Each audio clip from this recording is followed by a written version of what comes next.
Et si on réduisait le nombre de personnel administratif dans les hôpitaux? Cette question aujourd'hui interpelle le monde politique dans le cadre du débat présidentiel.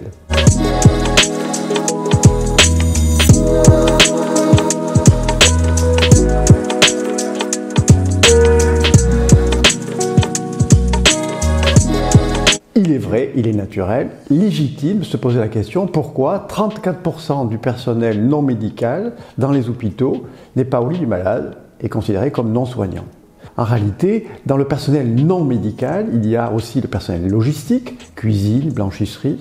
Il y a aussi les personnels médico-techniques, ceux qui travaillent dans les laboratoires, ceux qui travaillent dans la radiologie.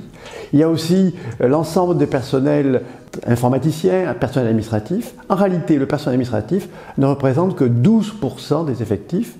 Et parmi ces 12% des effectifs, il n'y a que la moitié qui sont des personnels administratifs au sens strict, le reste étant composé de secrétaires médicaux qui sont des appuis indispensables aux médecins comme aux soignants.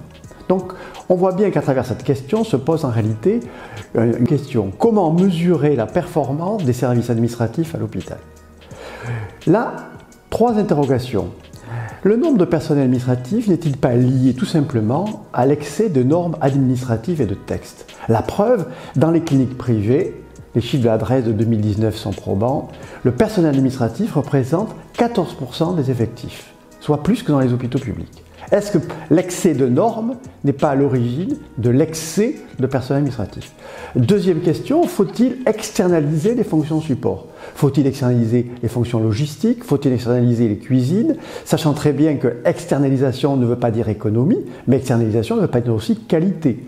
Et la troisième question de fond aussi, c'est l'évolution des techniques, l'intelligence artificielle, l'informatique, va-t-elle réduire le poids naturel des fonctions administratives au sein de l'hôpital par tout simplement la mise en place d'outils informatisés? À travers cette question, à travers ce débat, se pose et se cache une vraie réalité. Comment peut-on mesurer, apprécier, analyser et évaluer la fonction administrative d'un hôpital? Sachant que, bien entendu, tout l'argent du contribuable, tout l'argent de l'assuré social doit aller essentiellement aux soins, parce que la finalité de l'hôpital, c'est bien le soin. Mais attention de ne pas, à partir d'un chiffre, faire un slogan, et un slogan, ce n'est pas faire de la politique.